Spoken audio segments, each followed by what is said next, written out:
नमस्ते। कार्यक्रम सीधा कुरा जनतासँग हेर्नको निमित्त टेलिभिजन सेट अगाडि बसिरहनुभएका र इन्टरनेटको माध्यमबाट विश्वभर हामीलाई हेरेर बसिरहनुभएका सम्पूर्ण आदरणीय दर्शक महानुभावहरूलाई म रवि लामिछाने हार्दिक स्वागत तथा अभिवादन टक्राउँछु। यति बेला देशले धेरै समस्याहरूको सामना गर्न परिरहेको छ। यसो सम्झेर ल्याउँदा सरकारको माया नै लागेर आउँछ। तर माया गरेर के गर्नु?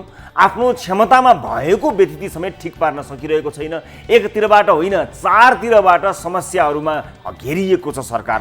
एक कोभिड नियन्त्रणको चपेटा, आफैमा यो टफ कोरोना नियन्त्रणमा भ्रष्टाचार र चलखेल झन् थप तनाव, यो त्यसले गर्दा सरकार तनावमाथि तनाव थपिएको छ। आफ्नो क्षमता नबढाए कोरोना नियन्त्रणमा सरकार नराम्रो गरी थाक्नेवाला छ। महामारीमा पनि बल्छी थापेर बसेका मन्त्री कर्मचारीबारे प्रधानमन्त्री पुरै अनभिज्ञ देखिन्छन्। पार्टी भित्रैकै भाग नपाउनेहरू प्लस त्यहाँका इमान्दारहरूबाट पोल खोलाखोल सुरु भइसक्यो। एउटा यो भयो। अर्को, छिमेकी भारतले यही बेलामा तनाव दिएको छ। संविधान संशोधन गरेर गुमेको भूभाग हामीले छापेको उसलाई मन परेको छैन, त्यसको मूल्य हामीलाई ब्याज सहित तिराउने दाउमा छ सायद भारत।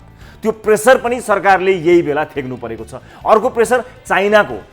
नजानिदो पाराले चाइनाले समेत सगरमाथा माथि धावा बोल्दैछ। गुगल विकिपिडियाहरू खोल्दा सगरमाथा नेपाल र चाइना दुवै देशमा पर्दछ भनेर लेखिएको प्रशस्त भेटिन्छन्। आजभोलि नेपाल र तिब्बतको बोर्डरमा पर्छ भनेको भेटिन्छन्। भाषा नबुझेर मात्रै हो, नत्र पायो भने चाइनाले पनि छोडेको छैन। अर्को एमसिसी। विपक्षी भन्दा पनि पार्टी भित्रैबाट एमसिसीलाई लिएर विरोध छ। भारत चाइना मात्र होइन, अमेरिकाको समेत दबाव छ यतिखेर सरकारलाई। कोरोना, भारत चाइना अमेरिका, आन्तरिक कलह, नागरिकता विधेयक, नयाँ पुस्ताका युवाहरूको आन्दोलनको चपेटामा छ सरकार। साँच्चै भन्ने हो भने अघि मैले भने जस्तै सरकारको माया नै लाग्ने अवस्था छ। यी सबै त नयाँ हालसालका मुद्दाहरू हुन्। पुराना काण्डहरू जोड्ने हो भने झन् कति पुग्छ कति। यी कुनै पनि समस्या समाधान नै हुनै नसक्ने खालका चाहिँ होइनन्। तर जब तनावमै बस्ने बानी बस्दछ त्यसपछि त्यसलाई समाधान गर्ने हतारो हुँदैन। हरेक क्षेत्रको तनावलाई एक एक गर्दै व्यवस्थापन गर्नुको साटो जब प्रतिकार गर्ने काम हुन्छ त्यसपछि समयको बर्बादी बाहेक केही हुँदैन। लगभग 2.5 वर्ष समय बाँकी भएको सरकार छ यतिखेर र एकपछि अर्को तनाव खेपी पनि रहेको छ। राजनीतिक मुद्दाहरूमा तनाव चलिरहन्छन् तर टेक्निकल इस्युहरू थाती राख्नु चाहिँ हुँदैन। प्रधानमन्त्री प्राय सबै कुरा जान्दछु भन्ने देखाउन चाहनुहुन्छ भन्ने कुरा उहाँका अभिव्यक्तिहरूले मजाले बताइ नै रहेका छन्। ठुला मुद्दाहरूबाट विषयान्तर गर्न लम्बेतान र अप्रासङ्गिक कुरा जानाजान गर्नुभएको भए कुन्नी, तर चाहिने भन्दा बढ्ता बोल्ने बानीले प्रधानमन्त्रीलाई विवादित मात्र पारेको छ। एउटा बेसार फलदायक हो भन्न 2-3 सेकेन्डमै यो सकिन्छ। त्यस्तो स्टेटमेन्टलाई 10-15 मिनट, त्यो पनि हरेक मञ्चमा प्रधानमन्त्रीले भनिरहनु परेको किन होला? कोरोनाको महामारीमा हरेक पटक प्रधानमन्त्री बोल्दा हरेक वर्गका नागरिक केही आशा गरेर टेलिभिजन हेर्छन्। प्रधानमन्त्री अदुवा लसुन बेसार पढाएर जान्छन्। देशलाई अब कुन बाटोमा लैजाने, विदेशमा रोजगारी गुमाएकाहरूको लागि कस्तो कार्यक्रम राखेका छौँ, यस्तो कार्यक्रम राखेका छौँ। विगत 3 महिनादेखि बैंकको सामा ब्याज तिर्न नसक्नेका लागि सरकार छ, डोन्ट वरी। बन्द भएका उद्योगहरूलाई थोरै भए पनि सहुलियत सोचेका छौँ। विद्यालय कलेजहरू बन्द छन्, तिनलाई सुचारू गर्ने योजना यस्ता छन्। स्वास्थ्य क्षेत्रका लागि तत्काल यस्तो योजना छ। देशको प्रधानमन्त्रीलाई टिभीमा कुरेको हो, कुनै हास्य ट्रेडी श्रृङ्खला हेर्न कुरेको होइन नि। झन्डै आधा दर्जन पटक राष्ट्रका नाममा पछिल्लो समय प्रधानमन्त्रीको सम्बोधन आयो। जनताले के पाए? बेसार।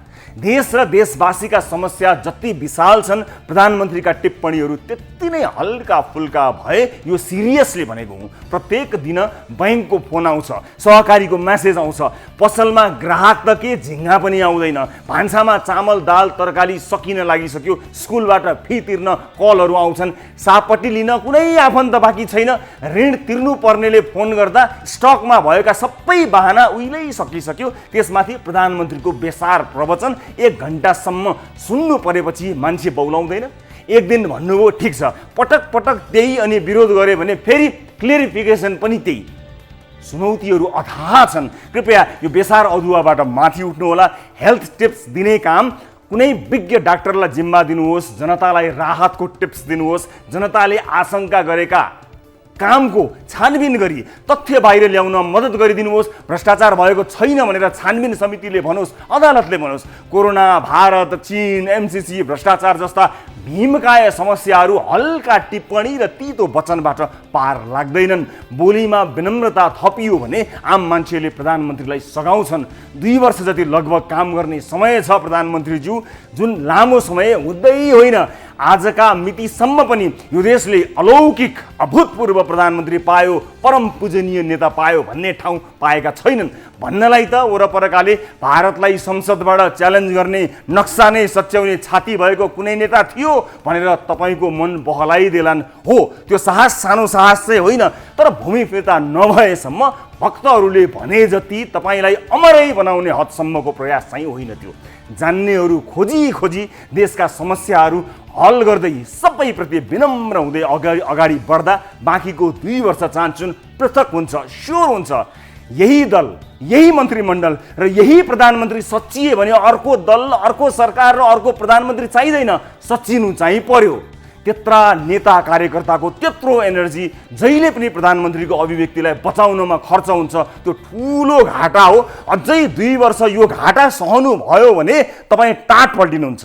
आउनुहोस् सुरु गरौँ जनताको चासो, गुनासो र प्रश्न सहितको विशेष कार्यक्रम सीधा कुरा जनतासँग।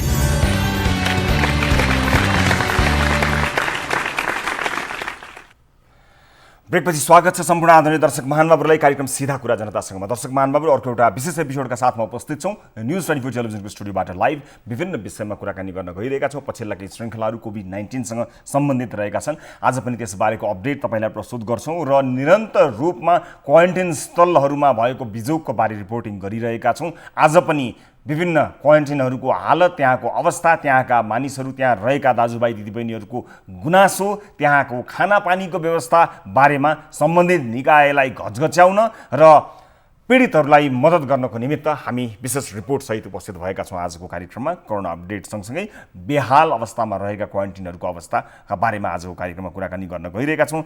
र आजको कार्यक्रममा निजी विद्यालयहरूका छाता सङ्गठनहरूले विज्ञप्ति जारी गरी विद्यालय सञ्चालन नभएको समयमा, पठन पाठन नभएको समयका समेत पैसा तिर्नुपर्ने अथवा फी तिरिदिनुपर्ने गरी अनुरोध गरिएको विज्ञप्ति विषयमा कुराकानी गर्न गइरहेका छौँ।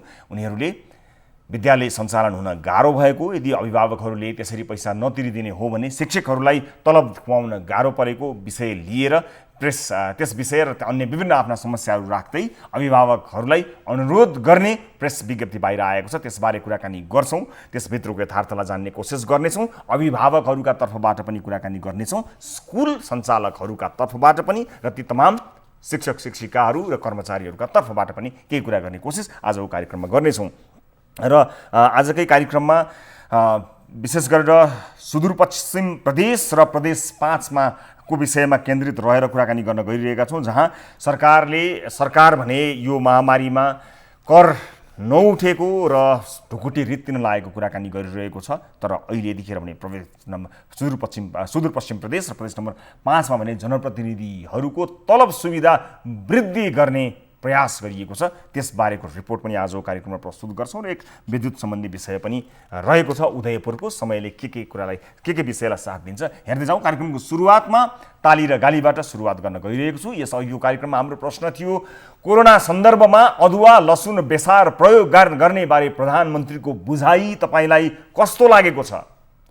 ठिकै लागेको छ भन्दै 25.10% अर्थात् 4727 जनाले तालीमा भोट गर्नुभएको छ भने गलत लागेको भन्दै 74.90% अर्थात् 14,105 जनाले गालीमा भोट गर्नुभएको छ। अर्थात् त्यो सुझावलाई मन पराउनु भएको छैन। र ताली र गालीको लागि आजको विषय, आजको प्रश्न यस प्रकार रहेको छ। वैवाहिक अङ्गीकृत नागरिकता 7 वर्षपछि मात्र दिनुपर्छ भन्ने प्रस्तावलाई ताली दिनुहुन्छ कि गाली? यस विषयमा आफ्नो अमूल्य मत जाहेर गर्न हाम्रो पात्रोको मोबाइल एप्लिकेसनमा जानुहोला र होम पेजमा रहेको गाली वा ताली शीर्षकमा गई आफूलाई मन परेको विषयमा ताली अथवा गाली विषयमा भोट हाल्नुहोला र सार्वजनिक चासोको विषयमा आम सर्वसाधारण के सोच्दा रहेछन् भन्ने कुरा सम्बन्धित निकायलाई जानकारी दिलाउनका लागि मद्दत गरिदिनु होला र भोटिङ सुरु हुन्छ।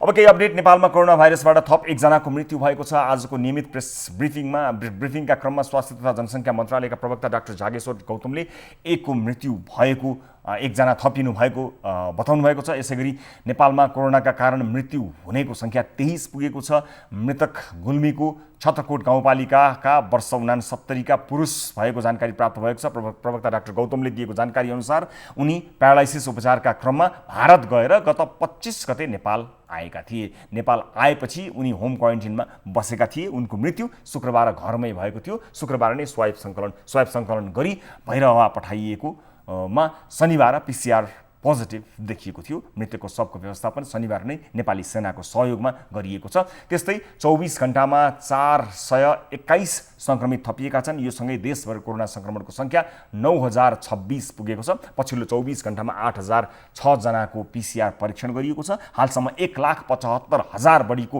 PCR परीक्षण भएको मन्त्रालयले जनाएको छ। हालसम्म क्वारेन्टिनमा 94,928 जना छन् भने आइसोलेसनमा 7,231 जना छन्। प्रदेश नम्बर 2 र 5 मा सर्वाधिक सङ्ख्यामा सङ्क्रमित भेटिएका छन्। अब आजको नियमित विषयवस्तुतर्फ यहाँलाई लिएर जान चाहन्छु। सरकारले क्वारेन्टिनको सञ्चालन तथा व्यवस्थापन मापदण्डमा लापरवाही गर्दा क्वारेन्टिन स्थल नै कोरोना केन्द्र बन्ने खतरा बढिरहेको छ। स्थानीय निकायहरूले ओडार र पालमुनि क्वारेन्टाइन भनी मानिसहरूलाई राख्दा पनि खासै धेरै ध्यान गएको देखिँदैन। सम्बन्धित निकायको प्रधानमन्त्रीले पटक पटक स्थानीय तह र अन्य निकायले बनाएका क्वारेन्टिनको अवस्था अनुगमन गर्ने, सुधार गर्ने भने पनि त्यसो भएको देखिँदैन। क्वारेन्टिन भनेर एउटै ओछ्यानमा 3-4 जनासम्म पनि सुताइएको देखिन्छ। कोरोना सङ्क्रमणबाट जोगिन, कोरोना फैल्नबाट रोक्न मानिसहरूलाई क्वारेन्टिनमा त राखिन्छ, तर क्वारेन्टिन व्यवस्थित नहुँदा मानिसहरू क्वारेन्टिनमै दुःख पाइरहेका छन्। सङ्क्रमणको डर लिएर, त्रास लिएर बाँचिरहेका छन्। खास गरी सरकारले भारतबाट आउने मानिसहरूलाई व्यवस्थित तरिकाले क्वारेन्टिनमा राख्न नसक्दा यो अवस्था सिर्जना भएको हो। अझ स्थानीय निकायले सरकारी मापदण्डको व्यवस्था गर्दै आफू खुसी क्वारेन्टाइन बनाउँदा स्थानीयहरूले दुःख पाएका हुन्। गर्मीयाम भएकाले लामखुट्टेको महामारी छ, झुल पङ्खा केही ठाउँमा छैनन्। अब त झन् बर्खा पनि सुरु भएको छ। क्वारेन्टिन भनी मान्छे राखिएका ठाउँहरूमा स्वास्थ्य चेक जाँचको त के कुरा, खाना खाने राम्रो व्यवस्था पनि नभएको बारम्बार मानिसहरूको गुनासो समेत आइरहेको सन्दर्भमा यी सबै विषय समेटेर तयार पारिएको यो रिपोर्ट हेर्नुहोस्। स्वास्थ्य मन्त्रालयका अनुसार आइतबारसम्म क्वारेन्टाइनमा बस्नेको सङ्ख्या 94,000 बढी छ।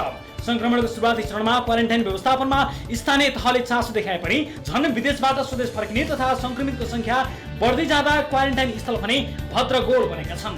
यो रौतहटको चन्द्रपुर नगरपालिका 6 स्थित जनज्योति माविमा सञ्चालित क्वारेन्टाइन स्थल, जहाँ भारत तथा तेस्रो मुलुकबाट आएका 19 जना क्वारेन्टाइनका लागि बसिरहेका छन्।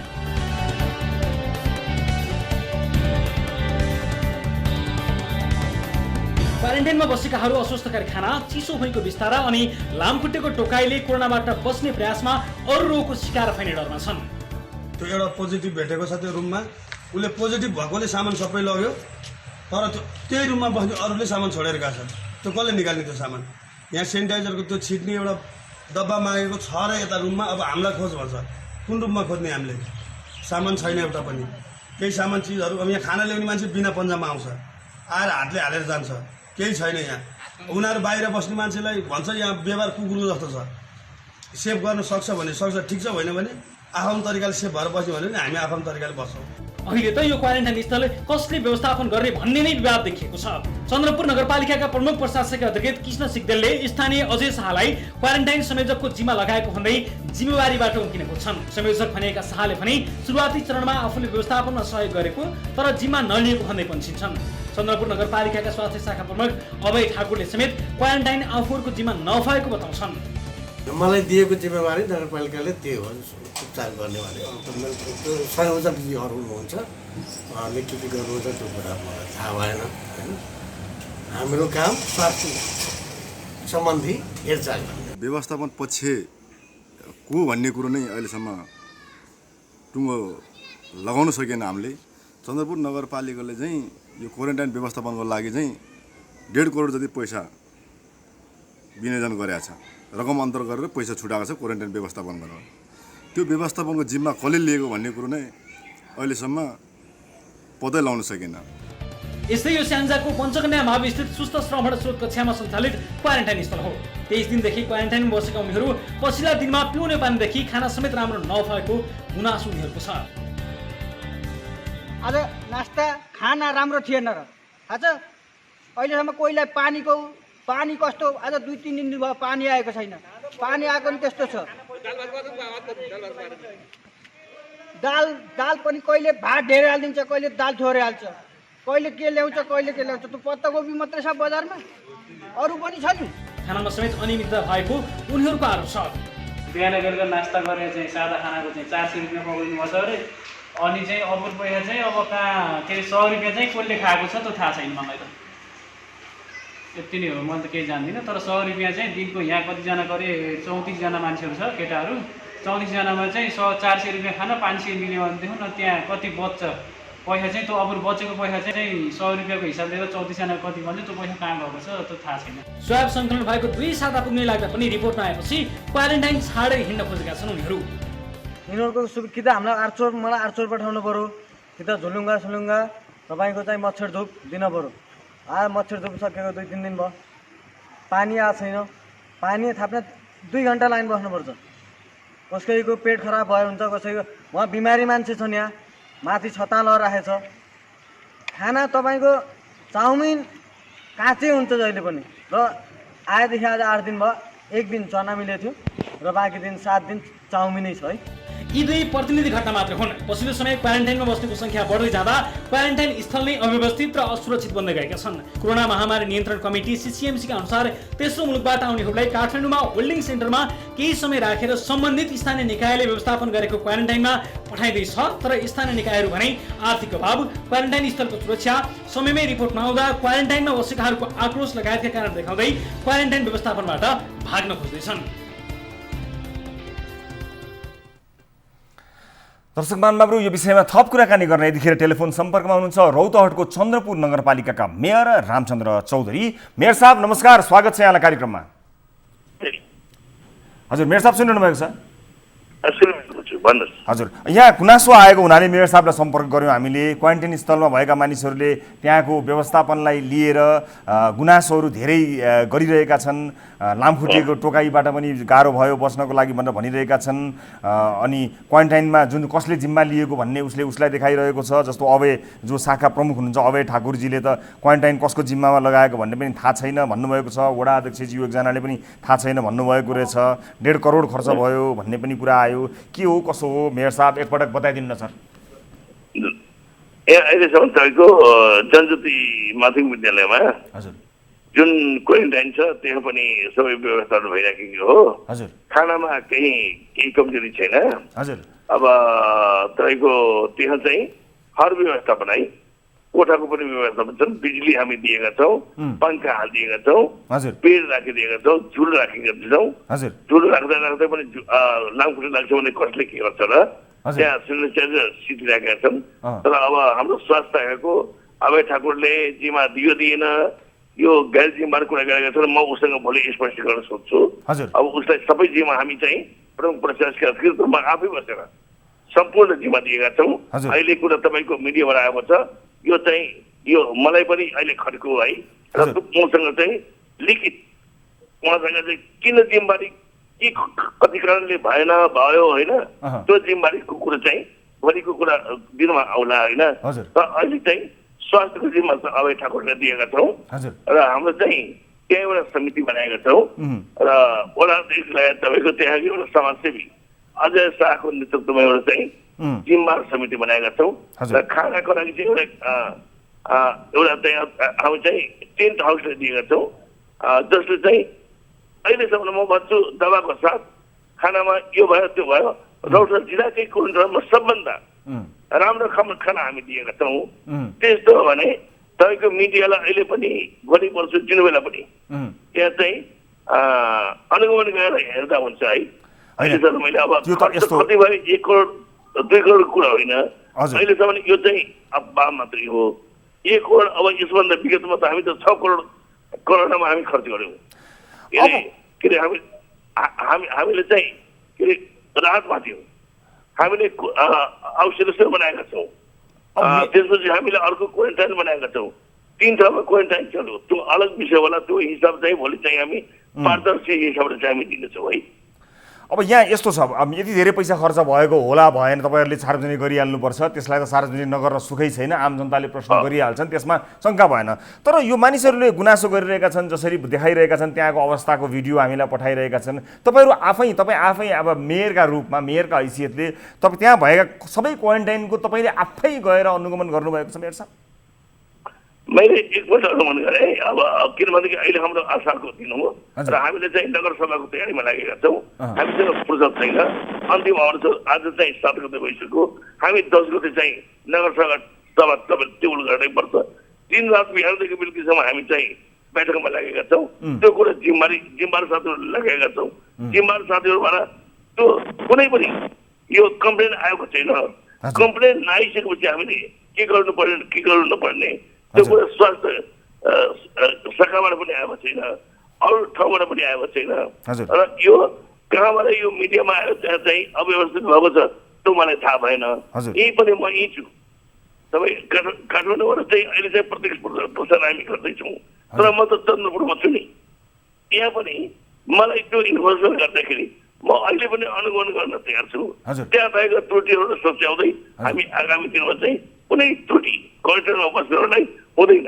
तर यहाँ चाहिँ एउटा कुरो छ, कोही विदेशबाट आएका छन्, तिनीहरूलाई 5 स्टारको हामी चाहिँ सुविधा दिन सक्दैनौँ। हामीले मापदण्ड बनाएका छौँ। हामी 350 रुपियाँको प्रतिदिन खर्च खानामा दिँदैछौँ। तिनीहरूलाई चाहिँ मासु हामी दिन सक्दैनौँ। त्यस्तो माग पनि भएको छैन होला मेयर साहब? एसीमा राख्न सक्दैनौँ। यी कुराहरू छन्। अहिले चाहिँ प्लेनमा आएका छन्, तिनीहरूको त आफ्नो सुविधा होला आफ्नो ठाउँमा। तर हामी चाहिँ यहाँको जुन मिनिमम के क्वारेन्टाइनमा बस्नुको हाम्रो सुविधा छ हामी दिइरहेको छौँ। मेयर साहब, त्यही त कसैले पनि यदि अब यो 5 तारे होटलको सुविधा मागेको छ जस्तो हामीलाई लाग्दैन र त्यस्तो अवस्था भए हामीले रिपोर्टिङ पनि गर्ने थियौँ। तर यहाँ त को जिम्मेवार भन्ने नै थाहा नभएको अवस्थामा तपाईँले सुरुवातमा मैले हेरेको हुँ, तर त्यसपछि पनि सायद तपाईँले भ्याउनु भएको छैन, जानुभएको छैन होला। यस्तो अवस्थामा कतिवटा क्वारेन्टाइन स्थलहरू छन्, त्यहाँ तपाईँ आफै गएर एकपटक जति व्यस्तता भए पनि केही समय निकालेर गएर के छ तपाईँहरूको, कस्तो छ तपाईँहरूको, कस्तो खाना खाइरहनु भएको छ, कसरी सुतिरहनु भएको छ, पानी कस्तो छ, जाँच भएको छ कि छैन, टेस्ट कतिवटा भयो, रिपोर्ट कतिको आयो, कसरी को बसिरहनु भएको छ, त्यति बुझ्दिन त एउटा समय तपाईँले निकाल्नु पर्ला। त्यसपछि त तपाईँ आफैलाई पनि थाहा हुन्छ नि, कसैको सोधिरहनु परेन, कसैलाई भनिरहनु परेन, अब कसैलाई स्पष्टीकरण लिइरहनु परेन। यो अवस्थामा यो महामारीमा त्यति समय त तपाईँले निकालिदिनुपर्छ कि मेयर साहब? मैले निकालिरहेको छु है। त्यहाँ चाहिँ व्यवस्थापन खानामा अलिकति केही कमी छैन। अहिले जहाँबाट पनि जुन ठाउँबाट सोध्दा पनि हुन्छ।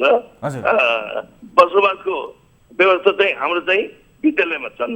विद्यालयमा कस्तो बसोबास हुन्छ र एउटा स्थानीय क्वारेन्टाइनको के अवस्था हुन्छ त्यो सबै हामी मेन्टेन गरेका छौँ होइन। अब स्वास्थ्य शाखाको भोलि अब स्वास्थ्य शाखाको चाहिँ प्रमुखले मलाई जिम्मेवारी दिएको छैन। त्यो कुरा चाहिँ भोलिको दिनमा चाहिँ भोलि म अब हाम्रो चाहिँ हाम्रो के अरे कार्यालय खोल्छ। म त्यसपछि त्यहाँ चाहिँ आफै गएर अनुगमन पनि गरौँला, नियमन पनि गरौँला। अब कुन व्यक्तिलाई के गर्नुपर्छ त्यो आगामी दिनमा चाहिँ एक्सनमा पनि जाउँला है।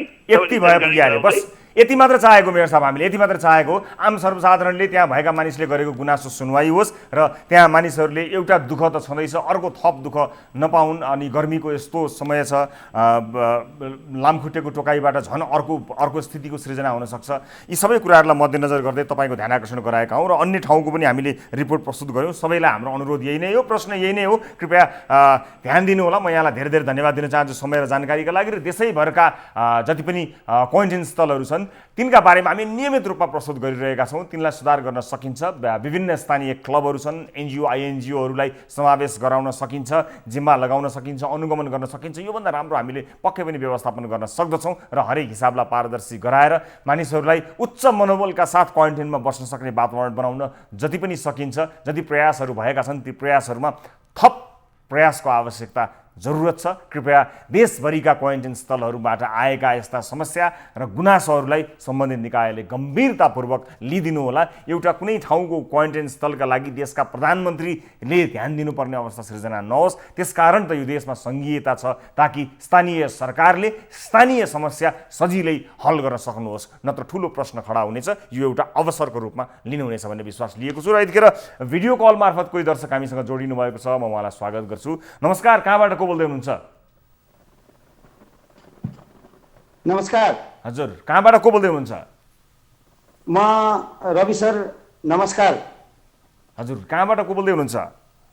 न्युज 24 लाई साथै सर, म सुस्मिता केसी थापाको ठुलो बाबा।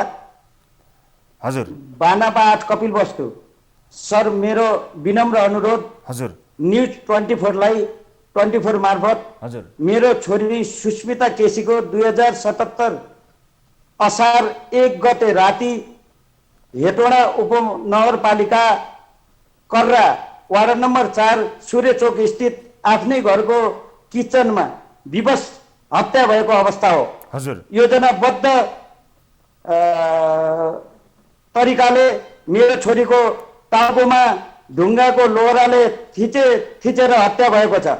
तपाईँ र तपाईँको टेलिभिजन मार्फत मेरो छोरीको हत्यारालाई छिटोभन्दा छिटो अनुसन्धानको दायराभित्र राखेर अनुसन्धान गरी हत्यारालाई हदैसम्मको सजाय होस् भनी तपाईँ मार्फत सरकारसँग अनुरोध गर्न चाहन्छु। साथै मृत्यु भइसकेको भन्ने थाहा पाएपछि पारिवारिक स्रोतले तुरुन्त माइती पक्षलाई खबर गर्नुपर्ने हो। भएन बाहिरी स्रोतबाट घटना घटेको भन्ने सूचना पाएपछि मात्र हामी घटनास्थलतिर लागेका थियौँ। त्यसैले यो पनि अनुसन्धानको दायराभित्र आउनुपर्छ। किन पारिवारिक स्रोतले हामीलाई जानकारी गराएन? हामी आन्दोलन होइन, न्याय चाहन्छौँ। सबै दिदीबहिनी स्वतन्त्र बाँच्न पाउनुपर्छ। अनि यो घटनाको बारेमा मैले कहीँ कतै सुने जस्तो लाग्दछ। उहाँ यस बारेमा तपाईँले प्रहरीमा किटानी जाहेरी पनि दिइसक्नु भएको हो? हजुर, किटानी जाहेरी दिइसकेको छ।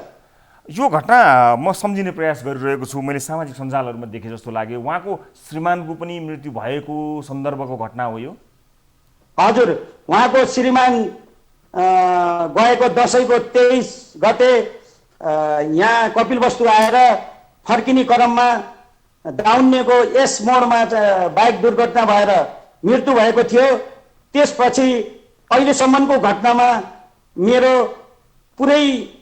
छोरीको साथमा म चाहिँ प्रत्यक्ष यो घटनामा लागिरहेको अवस्था हो। अनि तपाईँलाई के शङ्का छ? जस्तो छोरीको हुन त यो अनुसन्धानको क्रममा रहेको छ, प्रहरीले यसलाई अनुसन्धान गरिरहेको होला। यस सन्दर्भमा हामीले कुनै धारणा बनाउनु त्यति उपयुक्त नहोला। यद्यपि तपाईँको न्यायका लागि तपाईँले उठाउनु भएको आवाजको पक्षमा हामी जरुर छौँ। यसको निष्पक्ष छानबिनका लागि हामी तपाईँको साथमा छौँ।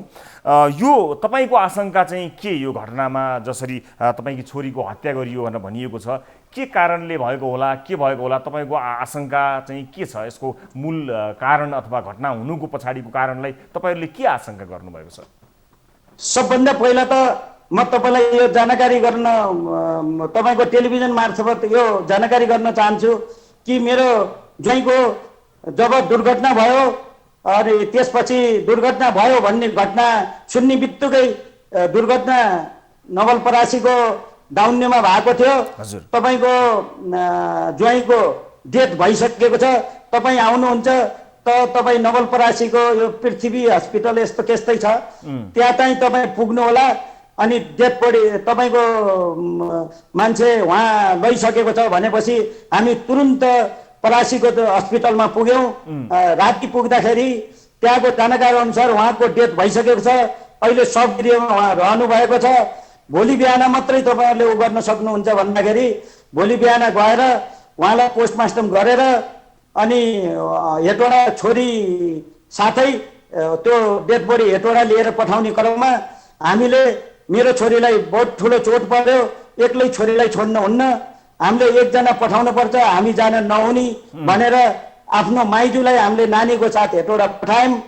त्यो 13 दिनको कार्यक्रममा जति पनि हामीलाई चाहिँ त्यो घरमा टचर भयो, माइजू यो घरको माइती आउन नहुन पर्ने हो, किन आयो होलान्, किन यस्तो कस्तो कुदात रहेछ, यो अगतिलो परिवार रहेछ, यो चाहिँ पशुहरू रहेछन् भनेर टर्चर भइरहने अवस्था थियो भन्ने मैले खबर पाएँ।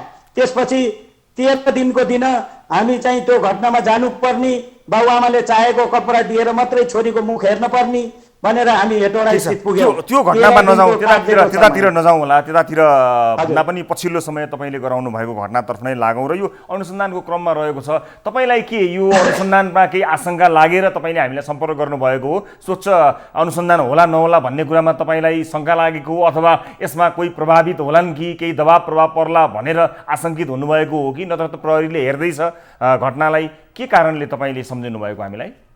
शङ्का भन्दा पनि मेरो आफ्नो बुझाइ अनुसार हाम्रो नेपालको सुरक्षाकर्मी, हाम्रो नेपालको प्रशासन विश्वमा दोस्रो नम्बरमा अनुसन्धानको क्रममा आउँछ। मलाई विश्वास छ यो क्रम, यो घटनाको यो हत्यारालाई उहाँहरूले अवश्य पत्ता लगाउनुहुन्छ भन्ने मेरो चाहिँ आफ्नो बुझाइ हो।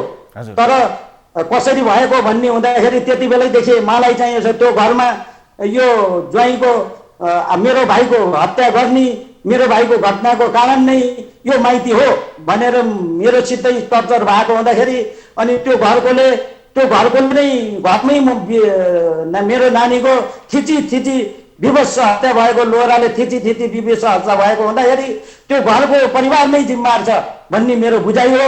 अरू अनुसन्धान खुलाउला। हस् म यहाँलाई यो सहभागिताको लागि धन्यवाद दिन्छु र आशा गर्नुहोला हामी पनि तपाईँले अहिले आफ्नो आवाज राखिहाल्नुभयो र यसलाई यो एउटा अपराधसँग सम्बन्धित घटना भएका हुनाले यसलाई धेरै कुराहरूले यसलाई सहयोग पुर्याउनुपर्छ। यसलाई प्रमाणित गर्नका लागि धेरै अनुसन्धानका धेरै पाटोहरू हुन्छन्, तर तपाईँलाई यो विश्वास दिलाउँछौँ कि हामी हाम्रो तर्फबाट, एक जिम्मेवार सञ्चार माध्यमका तर्फबाट यस घटनालाई हामी सूक्ष्म निगरानी गर्नेछौँ र आवश्यक पर्दा यसको फलोअप गरी सत्य तथ्य जान्नको निमित्त तपाईँ लगायत जति पनि न्यायप्रेमीहरू हुनुहुन्छ उहाँहरूको साथमा रहने वचनबद्धता म प्रकट गर्न चाहन्छु र जे जति क्षति तपाईँको परिवारले बेहोर्नु परेको छ त्यसको लागि दुःख पनि व्यक्त गर्न चाहन्छु र न्याय प्राप्त गर्दा तपाईँहरूले नगरुन्जेल हामी तपाईँको साथमा छौँ भन्ने कुरा पनि व्यक्त गर्छु र तपाईँसँग बिदा माग्छु र तपाईँलाई धेरै धेरै धन्यवाद पनि दिन चाहन्छु।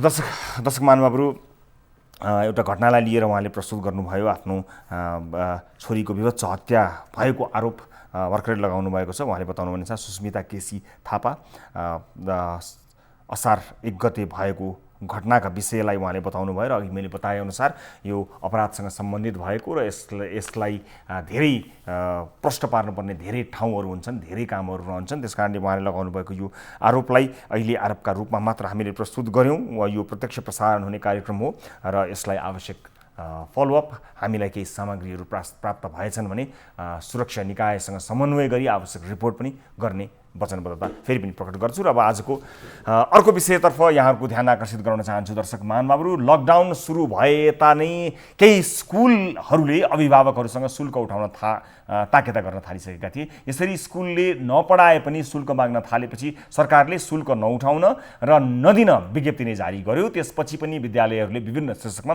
शुल्क उठाएको हामीले यसै कार्यक्रम मार्फत देखाइ पनि सकेका छौँ। निजी विद्यालयहरूको छाता सङ्गठन प्याप्सन र एनप्याप्सनले फेरि शुल्क लिन ताकेता गरेका छन्। छाता सङ्गठनहरूले विज्ञप्ति जारी गर्दै अभिभावकहरूलाई शुल्क तिर्न आग्रह समेत गरेका छन्। उनीहरूले विगत लामो समयदेखि विद्यालय बन्द भएकाले विद्यालय सञ्चालनमा समस्या भएको, ब्याङ्कको ब्याज तिर्न गाह्रो भएको, शिक्षकहरूलाई तलब खुवाउन नसकेको भन्दै सामाजिक दूरी कायम गरी विद्यालयमा आएर 76 को बक्यौता र 77 को नयाँ भर्नाको शुल्क तिर्न आग्रह गरेका छन्। हेर्दा विनम्रतापूर्वक तर वास्तविकतामा घुमाउरो पाराले शुल्क माग्न दबाब दिए पनि अभिभावकहरूका पनि समस्या होलान्। काम रोकिएको होला भने कुनै छुटबारे भने विज्ञप्तिमा केही उल्लेख चाहिँ छैन। शुल्क मागिँदा बन्द अवधिको समेत शुल्क माग गरिएको छ। यो रिपोर्ट हेर्नुहोस्। कोरोना रोकथाम तथा नियन्त्रणका लागि गरिएको लकडाउनका कारण विद्यालयहरू बन्द छन्। सरकारले संक्रमण बढ्ने खतराका कारण अर्को निर्णय नभएसम्मका लागि विद्यालय नखोल्न निर्देशन दिएको छ। साथै अभिभावकहरू पनि संक्रमणको खतरा न्यून नभएसम्म आफ्ना छोराछोरीलाई विद्यालय पठाउने पक्षमा छैनन्। अर्कोतर्फ लकडाउनले आम्दानीका सबै स्रोत बन्द भएपछि छोराछोरीको स्कुल फी कसरी तिर्ने भन्ने चिन्ता झनै थपिएको छ। तर यस्तो जटिल समयमा निजी विद्यालयहरूले भने शुल्क तिर्नका लागि अभिभावकहरूलाई मानसिक दबाव दिन थालेका छन्। यो अवस्थामा आइतबार निजी विद्यालयहरूको छात्र संगठन प्याप्सन र नेसनल प्याप्सनले संयुक्त विज्ञप्ति जारी गर्दै अभिभावकहरूलाई शुल्क तिर्न आग्रह गरेका छन्। उनीहरूले विगत लामो समयदेखि विद्यालय बन्द भएकाले विद्यालय सञ्चालनमा समस्या भएको, बैंकको ब्याज तिर्न गाह्रो भएको र देशभरका 2 लाख भन्दा बढी शिक्षकहरूलाई तलब खुवाउन नसकेको भन्दै सामाजिक दूरी कायम गरी विद्यालयमा आएर 2076 सालको बक्यौता र 2077 सालको नयाँ भर्नाको शुल्क तिर्न आग्रह गरेका छन्। यो विज्ञप्ति हेर्नुहोस्।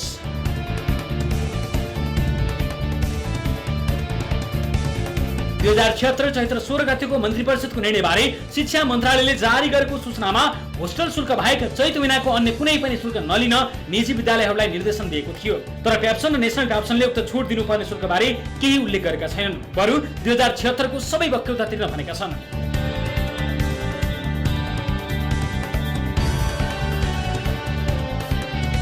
त्यस्तै शिक्षा मन्त्रालयले जारी गरेको विज्ञप्तिमा सरकारबाट अर्को निर्णय नआएसम्मका लागि नयाँ भर्ना नगर्न, नगराउन र अनलाइन पठन पाठनका नाममा शुल्क नलिन सूचित गरेको छ। तर प्याप्सन र नेसनल प्याप्सनले जारी गरेको विज्ञप्तिमा भने नयाँ भर्नाको लागि आह्वान गरेको छ भने घुमाउरो तरिकाले अनलाइन कक्षाको पनि शुल्क लाग्ने संकेत गरेको छ। लकडाउनका कारण सबै क्षेत्र उत्तिकै मारमा छन्, त्यसबाट शिक्षा क्षेत्र पनि उत्तिकै प्रभावित छ। तर सरकारको निर्णयलाई दुत्कार्दै निर्देशन विपरीत निजी विद्यालयहरूले शुल्क उठाउने प्रयत्न थालेका छन्। प्याप्सन र नेसनल प्याप्सनको यो विज्ञप्तिले लकडाउनका कारण समस्या भोगिरहेका अभिभावकहरूलाई अर्को चिन्ता थपिदिएको छ।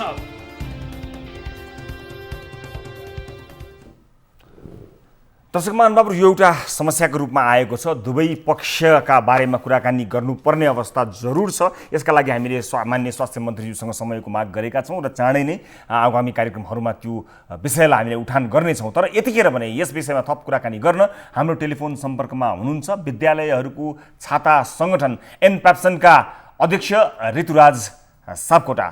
अध्यक्ष नमस्कार, स्वागत छ यहाँलाई कार्यक्रममा। नमस्कार, धन्यवाद। हजुर, अब सरकारले चैत्र महिनादेखिकै पनि चैतकै भनौँ न, पछि अघिल्लो वर्षको चैतकै होस्टेल बाहेकको पैसा नतिर्नु भनेर सरकारले विज्ञप्ति जारी गरिसकेको छ। त्यसपछि सरकारले अर्को केही भनेको पनि छैन। तर तपाईँहरूको संयुक्त विज्ञप्ति आयो, अभिभावकहरूलाई बोलाएर बक्यौता पनि तिर्नु र नयाँ भर्ना 77 को पनि पैसा तिर्न सहयोग गरिदिनु होला भन्ने वक्तव्य आयो। अब अभिभावकले के गर्ने? सरकारले भनेको मान्ने कि तपाईँहरूले भनेको मान्ने?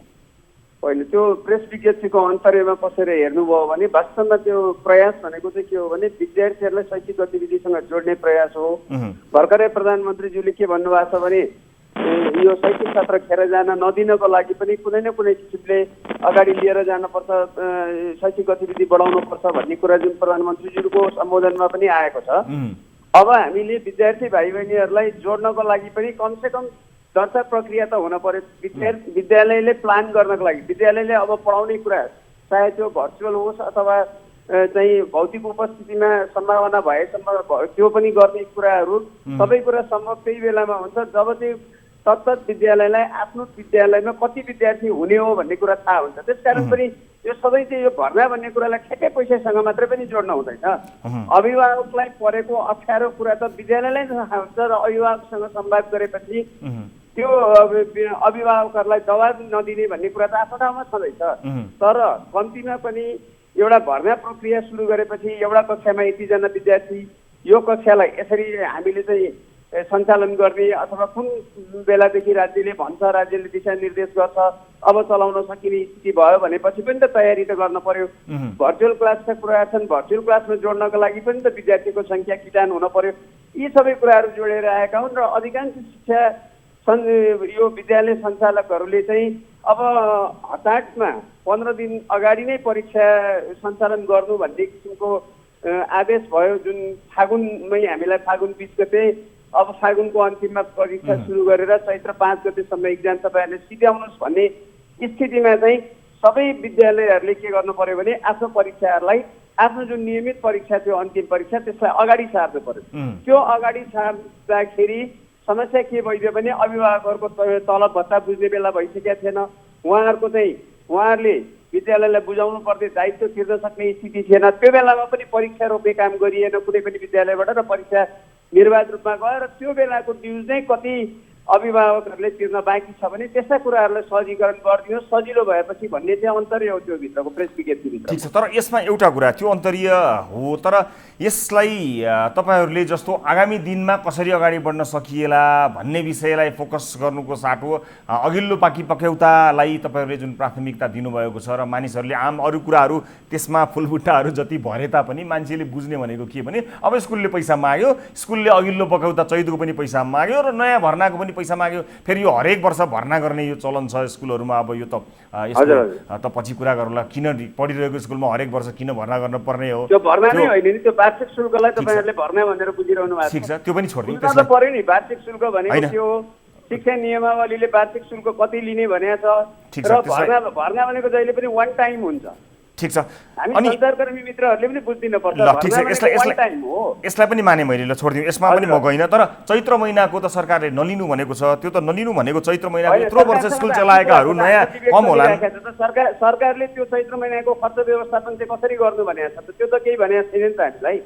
त्यो त तपाईँहरूले लबिङ गर्ने कुरा हो, सबै अभिभावकको थाप्लोमा हाल्नु भएन नि। यत्रो वर्ष स्कुल चलाएका केही विद्यालयहरू नयाँ होलान्, आर्थिक चपेटामा होलान्, तर अधिकांश विद्यालय पुराना विद्यालयहरू छन्।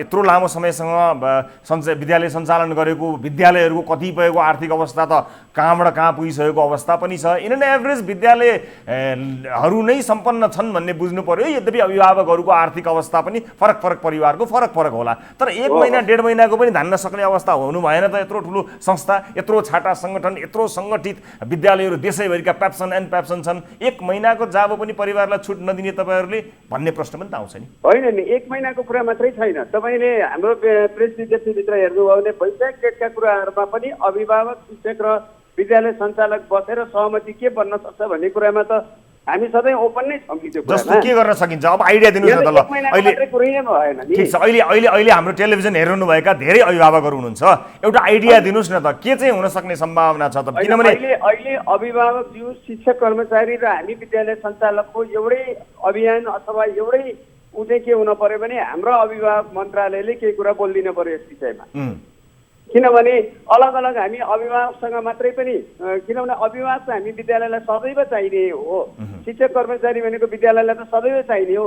त्यस्तो अन्तरङ्ग सम्बन्ध भएको बिचमा चाहिँ अब सहकार्य र सहमति गरेर जानुपर्ने स्थितिमा शिक्षा विज्ञान तथा प्रविधि मन्त्रालयले अभिभावकको भूमिका खेल्दिन पर्छ। आग्रह त्यति मात्रै हो। र तपाईँले फेरि पहिलाको हाम्रो प्रेस विज्ञप्तिहरू हेर्नुभयो अथवा हामीले सरकारसँग गरेको संवादका कुराहरू हेर्नुभयो भने निजी विद्यालयहरूले मागेको मात्रै के थियो भने 3-4 महिना 6 महिना चलाउने बराबरको ऋण चाहिँ सजिलो गरेर उपलब्ध गराइदिनुहोस्, ताकि अभिभावकलाई पनि हामी चाहिँ सहज रूपमा अथवा अभिभावकलाई पनि राहत दिन सक्ने स्थिति बनोस् र शिक्षक कर्मचारीले पनि तलब भत्ता बुझ्ने स्थिति बनोस्। त एउटा राज्यले एउटा सङ्गठित क्षेत्रलाई ऋणसम्म पनि नपत्याउने स्थिति हुन्छ त?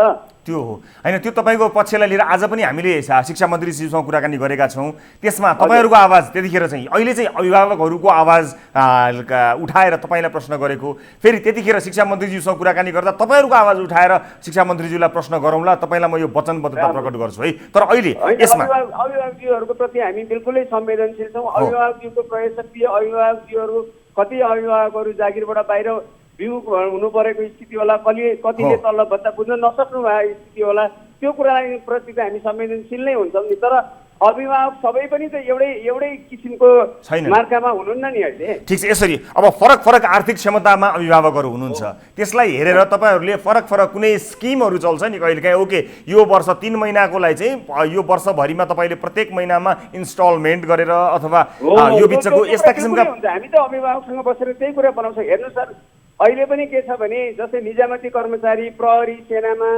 सरकारी विद्यालयमा शिक्षकहरू हुनुहुन्छ, फाइनेन्सियल इन्स्टिट्युसनहरूमा, ब्याङ्कहरूमा काम गर्ने कस्तो तलब भत्ता रोकिएको छ त? सबैको तलब भत्ता छ। हाम्रो अभिभावक त उहाँहरू पनि त हुनुहुन्छ नि, जसले तलब भत्ता पाइरहनु भएको छ, उहाँले त सहज बनाइदिनु पर्यो नि विद्यालय सञ्चालनलाई। त्यही अब त्यसको डेटा छैन, कसैको छ, कसैको अवस्था छ, कसैले जागिर गुमाएका छन्।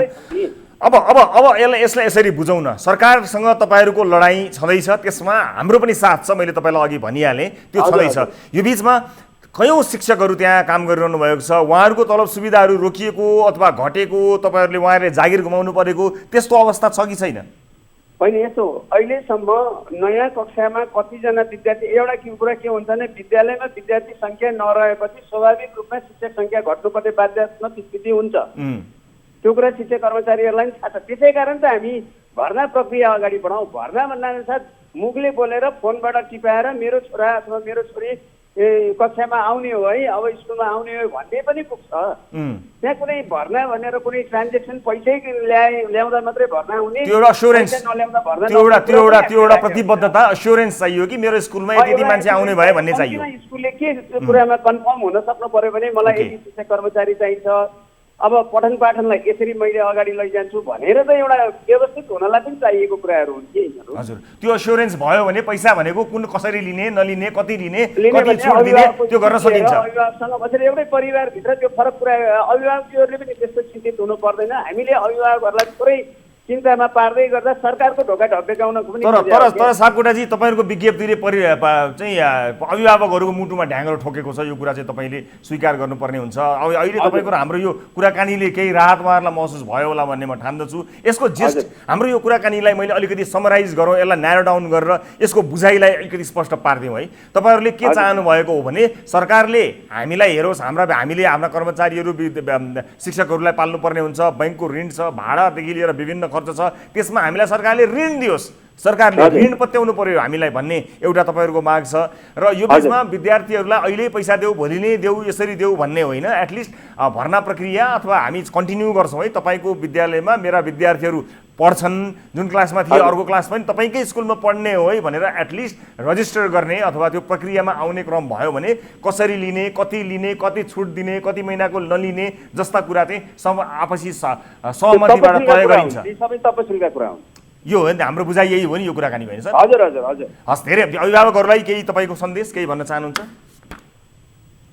होइन, अभिभावकहरू हामी सबै क्षेत्र चाहिँ आक्रान्त बनेको स्थिति छ। त्यसकारण यो बेलामा हामी सबैले बाँच्ने र बचाउने कुरा नै बढी ध्यान दिनुपर्छ। हामीले कसरी एकले अर्कालाई सपोर्ट गर्न सक्छौँ, एकले अर्कालाई चाहिँ कन्ट्रिब्युट हाम्रो आफ्नो साइडबाट हुन सक्ने योगदानका कुराहरू गरौँ कि अहिले पाउने। एउटा प्रश्न मैले छुटाएँ, मैले माफ गर्नुहोस्। अब एउटा जस्तो कतिपय विद्यालयहरूले एकदमै जबरजस्ती तरिकाले, अलिकति जबरजस्ती इन द सेन्स अलिकति इमोसनल्ली जबरजस्ती पनि होला, त्यो जबरजस्तीका विभिन्न व्याख्या होलान्, त्यस्तो तरिकाले दिनै पर्छ, ल्याउनै पर्यो, तागेता गरिरहे अलिकति टर्चर जस्तो हुने अवस्था आएको छ भने त्यस्तो अवस्था नआओस् भन्ने छ कि तपाईँलाई, अथवा त्यो विद्यालयहरूलाई त्यो छुट छ कि के छ, त्यो पनि एकचोटि भनिदिनुहोस् न।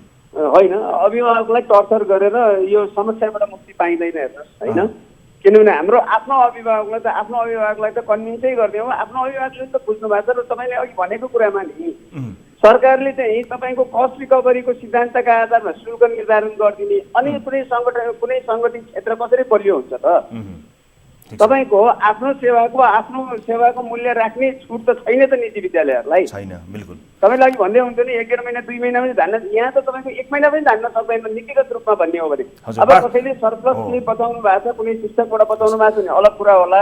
तर अहिलेको शुल्क निर्धारण भनेको कस्ट रिकभरीका आधारमा, खर्चको आधारमा शुल्क उठाउने व्यवस्था छ। ठिक छ, मोरलेस। अब यसमा लगभग कुरा आयो, हामी चाहिँ कस्तो अवस्थामा छौँ भने एकातिर तपाईँहरूको पिरमर्कालाई पनि बुझिदिनु पर्ने, अभिभावकहरूको पिरमर्कालाई पनि बुझिदिनु पर्ने, उस्तै परे सरकारको पनि पिरमर्का बुझिदिनु पर्ने अवस्थामा बसेर पनि हामी रिपोर्टिङ गरिरहेका छौँ। सबैलाई विन विन हुने सिचुएसनको होस् भन्ने चाहना सहित हामीले यो कुराकानी गरेका हौँ सर। यसमा तपाईँको प्रक्रियाको असाध्यै साधुवाद। यसले हामी बिचमा चाहिँ एउटा राम्रो समझदारी चाहिँ बन्न सक्छ भन्ने चाहिँ मैले पनि आशा र विश्वास लिएको छु। हस्, धेरै धेरै धन्यवाद यहाँलाई। र धेरै अभिभावकहरूले विद्यार्थीहरूले प्रश्न गर्नुभएको थियो के गर्ने कसो गर्ने। अहिलेको हकमा सरकारले विज्ञप्ति जारी गरेर कुनै पनि अभिभावकहरूलाई चैत्रको समेत पैसा तिर्न बाध्य नबनाउने भन्ने स्थिति आएको छ, जसले गर्दा विद्यालय सञ्चालनमा अगाडिका दिनहरूमा ठुला चुनौतीहरू आएका छन्। विद्यालयको आफ्नो व्यवस्थापन खर्च, कर्मचारी खर्च, शिक्षक शिक्षिकाहरूको खर्च लगायतका चुनौती आएको छ, जसलाई सरकारले ऋण दियोस् हामी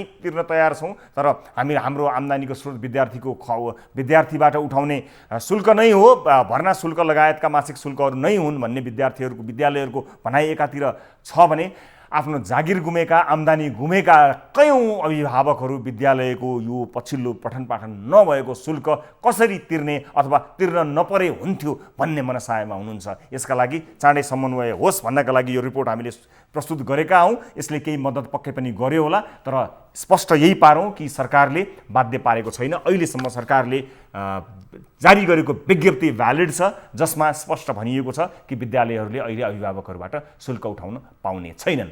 बेला भएको छ ब्रेकको। ब्रेकपछि अन्य विषय लिएर प्रस्तुत हुन्छौँ। न्युज 24 टेलिभिजनमा हेरिरहनु भएको छ कार्यक्रम सीधा कुरा जनतासँग।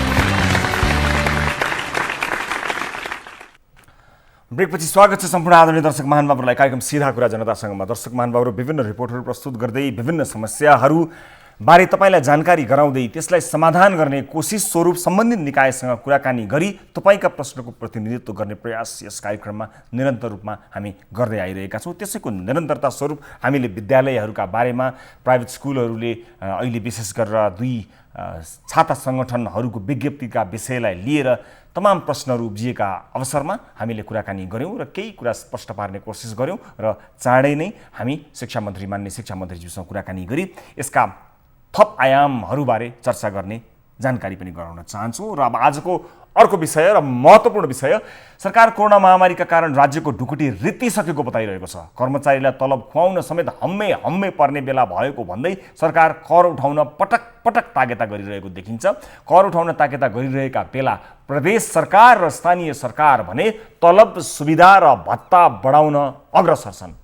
तलब भत्तादेखि सञ्चार, यातायात, भ्रमण सबै शीर्षकमा रकम बढाइएको छ। कोरोना महामारीका बेला सुदूरपश्चिम सरकारले मुख्यमन्त्रीदेखि मन्त्री, सांसद सबैको तलब सुविधा बढाएको छ। कोरोनासँग लड्न उल्टो सरकारलाई सहयोग गर्नुपर्ने ठाउँमा आफ्नै तलब भत्ता बढाइएपछि सर्वसाधारणले सरकारको आलोचना समेत गरिरहेका छन्। कैलालीमा त सरकारलाई दिन भनी 1 रुपियाँ उठाउने अभियान नै सुरु भयो। कैलालीबाट टिभी जर्नलिस्ट हिक्मत रावलको सहयोगमा तयार पारिएको यो रिपोर्ट हेर्नुहोस्।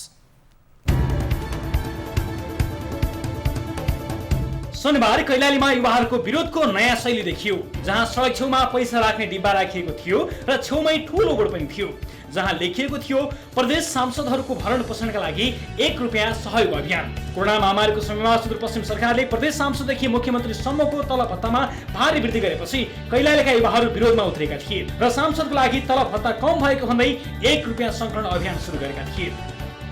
कोरोनाको महामारीमा किन बढायो कम पऱ्यो भने हामीले सबै अभियान चलाइरहेको छ। प्रदेश सरकारले यस्तो कोरोनाको महामारीको बेला पनि आफ्नो भत्ता बढाएको छ। हामी त्यो भत्ता नबढाउनको लागि उहाँलाई आग्रह गरेको छौँ।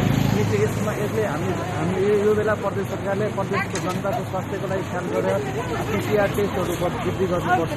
यो गर्नुको सट्टा बरु आफ्नो स्वार्थको लागि, आफ्नो फाइदाको लागि आफ्नो भत्ता बढाएर हाम्रो आम नागरिकबाट गएको करको दुरुपयोग भएको छ।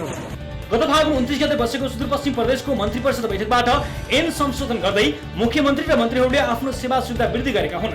मुख्यमन्त्री र मन्त्रीको पारिश्रमिक तथा सुविधा सम्बन्धी ऐन 2075 को अनुसूची 1 संशोधन गरी सेवा सुविधा वृद्धि गरिएको हो। प्रदेश सरकारको जेठ 15 गते बसेको बैठकमा सुविधा सम्बन्धी ऐनलाई संशोधन गर्न बनेको विधेयक विधान तथा प्रदेश मामिला समितिमा विचाराधीन छ। तर मन्त्री तथा मुख्यमन्त्रीहरूले मन्त्री परिषदको निर्णय अनुसार फाल्गुनबाटै सेवा सुविधा बढाएर लिइरहेका छन्। मन्त्री परिषदको निर्णय अनुसार कसले कति पाउँछन्? मुख्यमन्त्री पहिलेको पारिश्रमिक 60,970 रुपियाँ, अहिलेको पारिश्रमिक 71,000 रुपियाँ। मन्त्री पहिलेको पारिश्रमिक 54,000 रुपियाँ, अहिलेको पारिश्रमिक 63,000 रुपियाँ। राज्यमन्त्री पहिलेको पारिश्रमिक 51,000 रुपियाँ, अहिलेको पारिश्रमिक 60,000 रुपियाँ। सहायक मन्त्री पहिलेको पारिश्रमिक 49,000 रुपियाँ, अहिलेको पारिश्रमिक 58,000 रुपियाँ। सभामुख पहिलेको पारिश्रमिक 55,000 रुपियाँ, अहिलेको पारिश्रमिक 64,000 रुपियाँ। उपसभामुख पहिलेको पारिश्रमिक 51,000 रुपियाँ, अहिलेको पारिश्रमिक 59,500 रुपियाँ। प्रदेश सभा सदस्य पहिलेको पारिश्रमिक 48,000 रुपियाँ, अहिलेको पारिश्रमिक 56,500 रुपियाँ। त्यस्तै प्रदेश नम्बर 5 मा पनि यस्तै गरिएको छ। देश यस्तो चरम आर्थिक सङ्कटमा गुज्रिरहेको समयमा प्रदेश नम्बर 5 मा भने कानुन संशोधन नै गरेर स्थानीय तहका जनप्रतिनिधिको तलब भत्तामा भारी वृद्धि गरिएको छ। यातायात, पानी, बिजुली, टेलिफोन, इन्टरनेट, अतिथि सत्कार, जनसम्पर्क, इन्धन, मर्मत सम्भार, चाडपर्व खर्च, बैठक भत्ता लगायत 14 शीर्षकमा रकम पाइने भएपछि स्थानीय तहका पदाधिकारीले मासिक 70,000 भन्दा बढी बुझ्न पाउनु भएका छन्। यस अनुसार जनप्रतिनिधिहरूले 10,000 देखि 15,000 सम्म चाडपर्व खर्च, भ्रमण भत्ता प्रतिदिन 2,000 पाउनेछन् भने प्रति भ्रमण 10 लाख रुपियाँ बराबरको यात्रा बिमा गरिएको छ। कानुन संशोधनपछि कसले कति पाउँछन्? जिल्ला समन्वय समिति प्रमुख पहिलेको पारिश्रमिक 41,000 रुपियाँ, अहिलेको पारिश्रमिक 58,000 रुपियाँ। यातायात 12,000, पत्र पत्रिका इन्टरनेट 5,000, मोबाइल रिचार्ज 5,000, अतिथि सत्कार 7,000, जनसम्पर्क विशेष कार्य सुविधा 15,000, खानेपानी तथा सरसफाई 7,000, मर्मत सम्भार र विद्युत खर्च 7,000, यसबाहेक चाडपर्व खर्च 15,000, प्रति बैठक भत्ता 1,000। जिल्ला समन्वय समिति उपप्रमुख पहिलेको पारिश्रमिक 36,000 रुपियाँ, अहिलेको पारिश्रमिक 53,000 रुपियाँ। यातायात 12,000, पत्र पत्रिका इन्टरनेट 5,000, मोबाइल रिचार्ज 5,000, अतिथि सत्कार 7,000, जनसम्पर्क विशेष कार्य सुविधा 12,000, खानेपानी तथा सरसफाई 6,000, मर्मत सम्भार र विद्युत ऊर्जा खर्च 6,000 रुपियाँ। महानगर तथा उपमहानगरपालिकाको प्रमुख पहिलेको पारिश्रमिक 40,000, अहिलेको पारिश्रमिक 57,000। यातायात 12,000, पत्र पत्रिका इन्टरनेट 5,000, मोबाइल रिचार्ज 5,000, अतिथि सत्कार 9,000, जनसम्पर्क विशेष कार्य सुविधा 15,000, खानेपानी तथा सरसफाई 6,000, मर्मत सम्भार 6,000 र विद्युत ऊर्जा खर्चमा 6,000। यसबाहेक चाडपर्व खर्च बापत 15,000, दैनिक भ्रमण भत्ता 2,000 र बैठक भत्ता 1,000। महानगर तथा उपमहानगरपालिका उपप्रमुखको पहिलेको पारिश्रमिक 35,000, अहिलेको पारिश्रमिक 52,000। यातायात 12,000, पत्र पत्रिका इन्टरनेट 5,000, मोबाइल रिचार्ज 5,000, अतिथि सत्कार 8,000, जनसम्पर्क विशेष कार्य सुविधा 12,000, खानेपानी तथा सरसफाई 5,000, मर्मत सम्भार र विद्युत ऊर्जा खर्च शीर्षकमा 5,000। महानगर तथा उपमहानगरपालिकाको वडा अध्यक्षले पाउँदै आएको 44,000, कार्यपालिका सदस्यले 15,000 पाउँदै आएकोमा 20,000 र सदस्यले 9,000 पाउँदै आएकोमा 13,000 पाउनेछन्। उनीहरूले पनि चाडपर्व खर्च, दैनिक भ्रमण भत्ता र बैठक भत्ता पाउनेछन्। नगरपालिका प्रमुखहरूको पहिलेको पारिश्रमिक 35,000, अहिलेको पारिश्रमिक 51,000। यातायात 12,000, पत्र पत्रिका इन्टरनेट 5,000, मोबाइल रिचार्ज 4,000, अतिथि सत्कार 7,000, जनसम्पर्क विशेष कार्य सुविधा 13,000, खानेपानी तथा सरसफाई 5,000, मर्मत सम्भार र विद्युत ऊर्जा खर्च शीर्षकमा 5,000। चाडपर्व खर्च वार्षिक 15,000, भ्रमण भत्ता दैनिक 2,000, बैठक भत्ता 1,000। नगरपालिका उपप्रमुखहरूको पहिलेको पारिश्रमिक 30,000, अहिलेको पारिश्रमिक 45,000। यातायात 12,000, पत्र पत्रिका इन्टरनेट 5,000, मोबाइल रिचार्ज 4,000, अतिथि सत्कार 6,000, जनसम्पर्क विशेष कार्य सुविधा 8,000, खानेपानी तथा सरसफाई 5,000, मर्मत सम्भार र विद्युत ऊर्जा खर्च शीर्षकमा 5,000। यसबाहेक चाडपर्व खर्च वार्षिक 15,000, भ्रमण भत्ता दैनिक 2,000, बैठक भत्ता 1,000। त्यस्तै नगरपालिकाका वडा अध्यक्षहरूले मासिक 42,000, कार्यपालिका सदस्यले 18,000, सदस्यले 16,000 बुझ्नेछन्।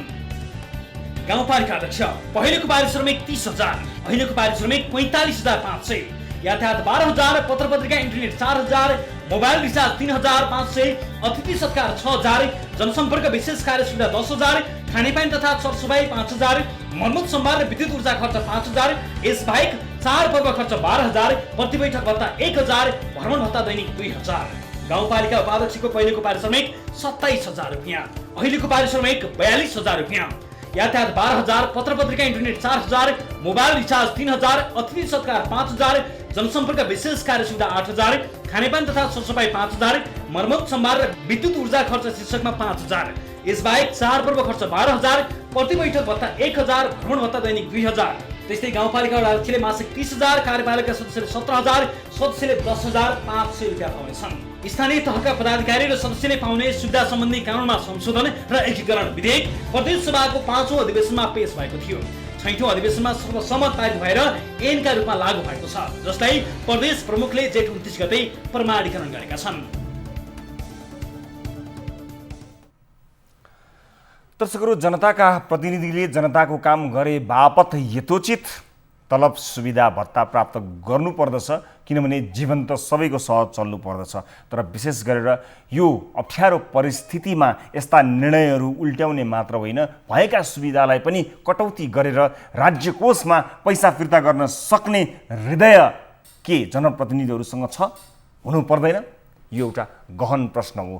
यद्यपि देशलाई समृद्ध बनाएर आफ्नो तलब सुविधा यथेष्ट मात्रामा लिन सक्ने अवस्थाको सृजना भयो भने सबैका लागि त्यो रुचिकर पनि हुन्छ, सबैका लागि त्यो सुन्दा पनि प्रिय सुनिन्छ। तर जुन अवस्थामा मुलुक छ, जुन अवस्थामा स्थानीय निकायहरू छन् र जुन अवस्थामा अहिले विशेष गरेर देशको ढुकुटी छ, त्यसलाई हेर्दा भएका तलब सुविधाहरूलाई केही समयका लागि भए पनि कटौती गरेर अनि जनतालाई कर तिर्नका लागि प्रेरणा दिनुपर्ने अवस्था भने जरुर सृजना भएको छ।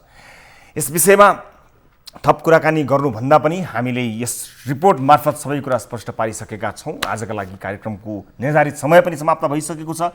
थप न्युजका लागि हाम्रो वेबसाइट www.news24nepal.com मा जानुहोला। साथै हामीलाई फेसबुक, ट्विटर र युट्युबमा पनि फलो गर्न सक्नुहुनेछ। हाम्रो पात्रोको मोबाइल एप्लिकेसनमा गई गाली र ताली शीर्षकमा हामीले राखेको विषयमा आफ्नो अमूल्य मत दिन नबिर्सनुहोला। कार्यक्रम सिधा कुरा जनतासँगको आजको श्रृङ्खलाबाट सम्पूर्ण युनिटका साथमा 10 औँला जोडेर नमस्ते रवि लामिछानेको।